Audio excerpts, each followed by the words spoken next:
So in this video I'm going to teach you how to create the menu. So right now there is no menu in this website, so we can do that. We can create a menu for us. So let's do it. So I will go to the appearance and then click on the menu.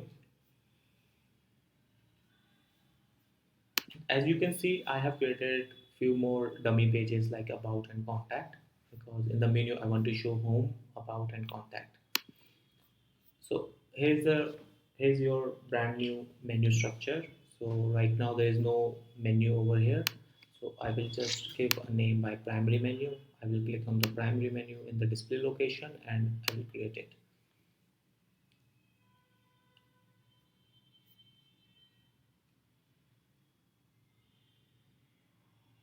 But as you can see right now there is no menu. So we will have to add pages which we want to show. So I want to show home, about and contact. In my primary menu, I will just click on the add to menu. Home, about and contact. I don't want to show the home page. I can even edit this. I will just want to show home and then I will just save it.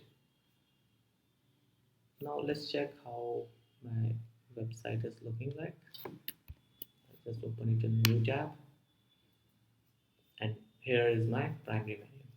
So home, about and contact. So when I click on the about, it will take me to the about page. Right now I have not added anything inside the about page. If I go for the contact page, it will take me to the contact page. So that's it. So thank you very much.